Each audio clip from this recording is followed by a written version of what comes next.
Man, welcome back to another vid, man. Today's vid, we're gonna be reacting to everything in America is washed is whitewashed, my fault, by my boy Exo Speaks, yo. Shout out Exo Speaks. Let's get straight to the vid. Is 8 down. Crazy. 8 down? Or 8 and left no crumbs. 8 and left no crumbs. That's what I would say. 8 Yo, this is the widest room I've ever seen, bro. Ain't no people of color here, bro. Ain't nothing wrong with that. It's just, I'm a dad, just I'm a saying. husband. You're not getting it. It's not clocking to you. It's not clocking to you that I'm standing on business, is it? I just wanted to come on here and sincerely apologize to everyone who was offended by me having braids. I didn't think anyone would really care, but I've decided to. Yeah, I ain't gonna hold you. I really don't give a fuck if I see a white girl with braids, bro. I don't care. Like, what you want me to say? I'm gonna just look at it. Oh, that's cool. Okay, and move on, bro. I'm not gonna get offended, and I genuinely don't care. To cut them out because I think it's really disrespectful. And shut the fuck up! That's what y'all really wanted me to say, huh? That's how y'all want me to react to this shit. Look at him. It don't look right though. I'm be honest. It don't look. It kind of don't look right. Like you gotta do it to. I don't know, cause then Vikings had braids and shit. You feel me? So I guess they could do it, bro. Kiss my white fucking ass, bitch. Everything in America is whitewashed. And it's gotten so bad to the Shout out point my where most boy people don't Exo even Speaks, realize it anymore because it's become so normalized. From TV shows to slang, history, religion, it really feels like there's no escaping it. And the sad part is, eventually, people start believing these lies themselves. Just in case you don't know, whitewashing is when something that isn't white gets changed or rewritten to censor white people instead. And a lot of this starts at a very young age. Just like how they program other races to not like us through media and propaganda, they use the same tactics when it comes to cartoons, movies, and TV shows. As a kid, that stuff really shapes how you see the world before you even realize it. Cause That's think facts. about it, in most cartoons, whiteness is the default. Usually the main character. Yeah, that's facts, bro. I used to love watching Disney, and there would always be white shows, just like white overall, like just whiteness. So when there used to be a black character, I used to really relate to him and be like, "Yo, we got one." But yeah, I ain't gonna hold you. It used to when I was a kid growing up, bro. I used to see all these white boys on Disney, and I used to be like, "Damn, their hair looks so cool. Like, yo, they're so cool. I want to do this. I want to be able to live like this in this neighborhood that looks." You feel me? It wasn't really a lot of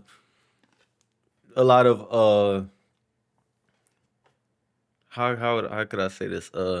Depictions of us. It wasn't a lot of characters that we could really relate to and be like, yo, he's from the same background as me, he looks like me and shit like that.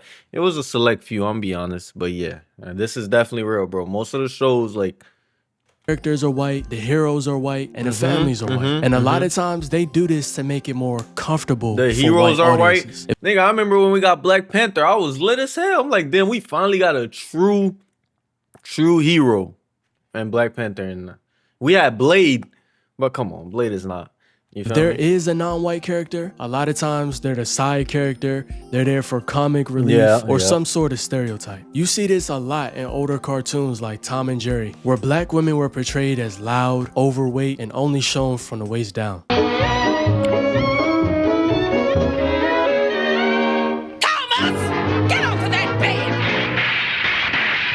I never peeped this chat.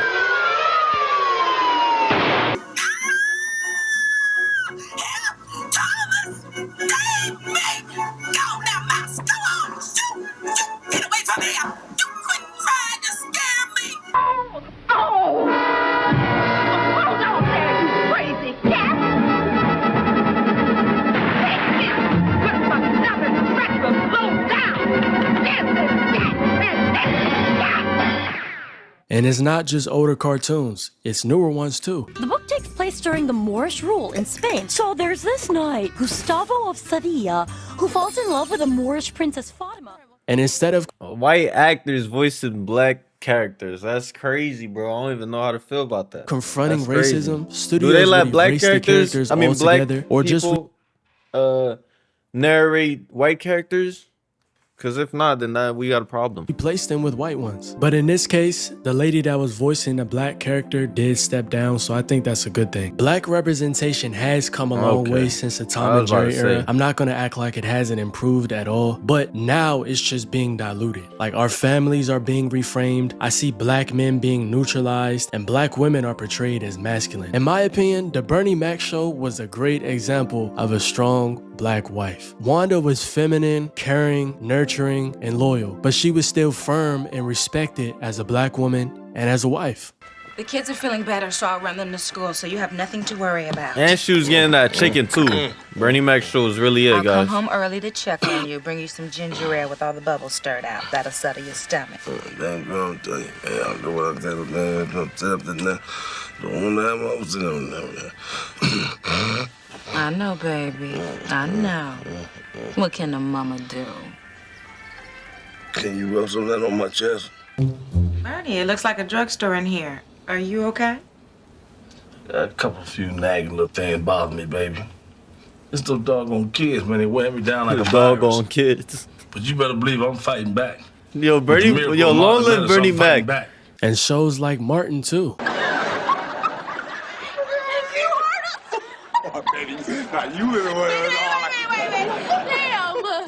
we are in love. That's what people in love do for one another. But after shows like that got canceled, it seems like things just started to do a complete 180. Why, as a black person, I can't turn on the TV and find not one single show that portrays my community in a positive light?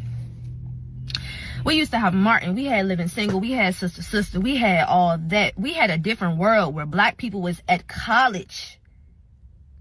We could see that on the Cosby Show, this black man is a doctor, so I can go be a doctor if I want to.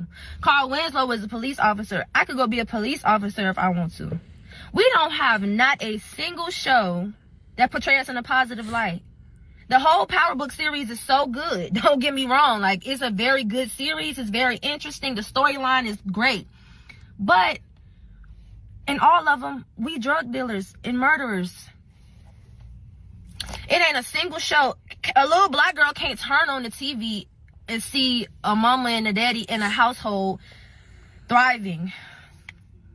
It's either us doing something that's bad, or it's reality TV, which is just showing black women fight other black women over nothing, like men. And not to mention... Yeah, y'all see Baddies, bro, whatever that show name is, it's just tomfoolery all over the place, bro. And somehow it became acceptable for white people to voice and write for black characters. I hate white people writing for black people. It's so offensive. And so it's beautiful. It's a beautiful thing. And so Eileen Chaikin is incredible. So I'm just curious, when you went out to... Yes, honey, it's all about reverse racism here. Yes. I'm seriously just asking. Like, I'm going to keep it 100 with you. Yes, we go out and we look specifically for African-American voices to... Right, because when we put the room of The Affair together, we specifically look for half men and half women. And so for us, it was important to have literally a gender equality in our room. So that are there African-American writers on your show? There's one writer of color, but he's not African-American. Mm-hmm. Is there any African-American writers on your show? There are not. How about yours? Yeah. How many? Last season there were 2. One of them went off to create her own pilots. So yeah. Good. How many on your show? Interesting. I'm just curious. How many hold on, I want to finish answering your question. Okay. 4. Four women. Yeah, how many Asian Americans do you have? Bro, just go ahead and answer the question, bro. Just say you got none, bro. Like, come on, bro. Yeah, he just told you he got 4 women. I know he was like, damn. Oh, he actually do? Let me ask him this one. How many Asians? Like, nigga, just shut your lame ass up and say you don't got no. We have one. It's a weird question. We have 0. Oh, no, we don't have any. We have no Asian Americans. Yeah, we have 0 African Americans in our writers' room of 6. It's repulsive. Another one is religion. A lot of people don't like... And shout out to that brother who was standing on that shit. He was the only black brother in the room too, and he was still standing on that shit. Shout out my boy right there.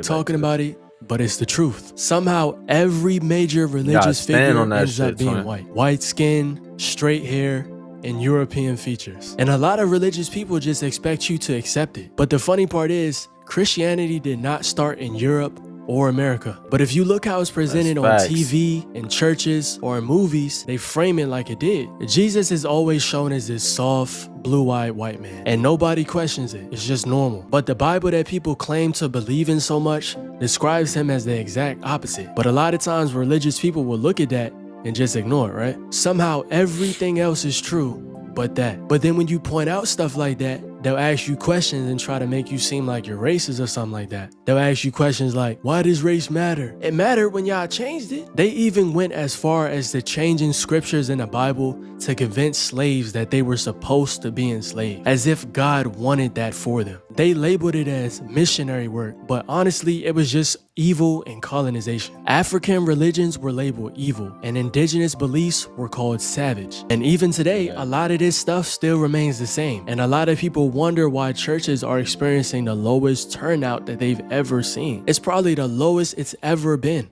Well, more and more young adults are dropping out of church. According to a recent study, 66% have stopped attending. So what's behind this? Let's bring in Scott McConnell. He is the executive director of Lifeway Research, which conducted A lot of weird shit be going on in the background, bro. That's what I'm saying. Church could be anywhere. Church don't have to actually be inside of a church. You could call your homeboys. Stop by. Let's talk about our Lord and Savior Jesus Christ. And that's church right there, bro. I could have church in my room right now. All you gotta do is invite a couple people and talk about the Lord and Savior Jesus Christ. And that's church, bro. You don't really need to. But yeah, it'd be a lot. Even finding a church, you gotta find the right one, bro. You can't just go up to any church and be like, yeah, this is my church now. You gotta find the right one, the right people that you could trust. And yeah, bro, it's a community. the survey. Thank you so much for being here. So we're talking about this issue of losing their religion and why these young people have abandoned church. Some of the things you found: 2/3 of young people stopped going to church between ages 18 to 22. Why? There's actually a number of reasons, and the average person who drops out gives 7 different reasons. Another staff member just left, and all they said was it's because God called them somewhere else. After 6 years, you can't even tell me the real reason? But you do subliminal Instagram posts? New study shows for the first time in 80 years, church membership is down significantly. With various factors at play, 10 Tampa Bay's Candace Aviles spoke to a local church leader about why. I mean, we should have seen this coming, bro. Niggas don't even go to the movie theaters no more. Niggas can't even sit down and pay attention for 10 minutes. Now, imagine going to church and sitting down, reading the books, paying attention for like 3 hours, bro. These youngins is not doing that, bro, nowadays. You feel me?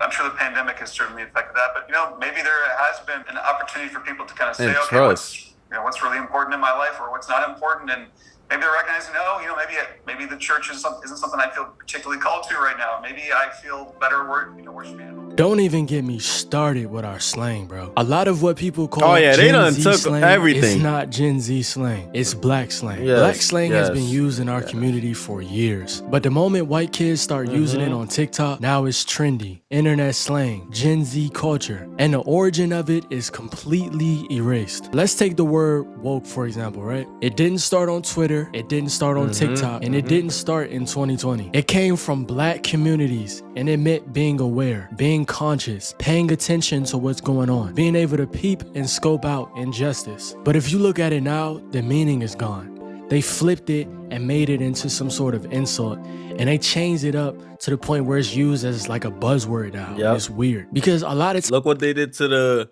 black fatigue. They literally changed that whole thing up and reversed it on us. At first, it was like, yo, we're fatigued as black people. We're fatigued of this shit. We're tired of what's going on, you feel me? And then they took that, changed it around, and now they're tired of us. Basically what they're saying. It's like, bro, they always doing that dumbass shit. That I lame see it ass being shit. used as like an insult to politicians. I see it in YouTube comment sections, like even my own YouTube comment section. Like, it's weird. It's 8 down. Crazy. 8 down? Or 8 and left no crumbs. 8 and left no crumbs. That's what I would say. 8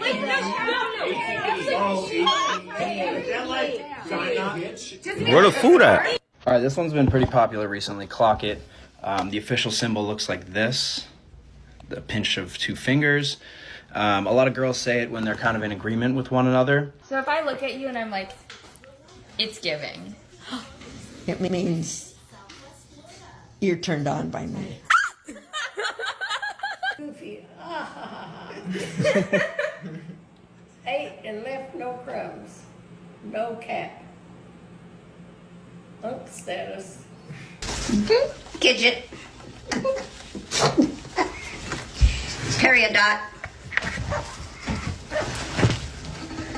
Where does he's at? Where does he at? And type shit. Oh, what is it? Yes, 8. Chop. What's the other one? What is that? Clock This it. is clock it. Clock it. Clocking. No, Eating. clock it. Clock it. Clock it. Eating. We gotta clock it. We gotta eat it. I have no idea what you're talking I know, about. but I'm gonna tell you later, and you're gonna be very excited about it. Okay, great. And honestly, that's how it always goes. Black people create the sound, we create the rhythm, and we create the way that words are said. While we're using it and it's new, it's called unprofessional, it's aggressive, it's ghetto, the whole nine. But as soon as white people use it, now it's cool, it's relatable, it's funny, it's Gen Z culture, right? And the thing about it is, a lot of us wouldn't even mind sharing language with other cultures and races. But when it comes to giving us credit, y'all don't want to do that. Somehow we get punished for creating it, while they get rewarded for stealing it. No matter what we do, it's gonna be a problem either way. At this point, they just don't like us. If you black, oh shit. Yeah, bro. Like, comment, subscribe, and yeah, they always doing that lame ass shit, bro. It's like, come on, man, leave us alone, bro. Like, we ain't bothering you guys. Just leave us alone, man. And peace and love. What happened to that, man? Share positivity. Like, comment, subscribe. I'm gonna catch y'all next video, man.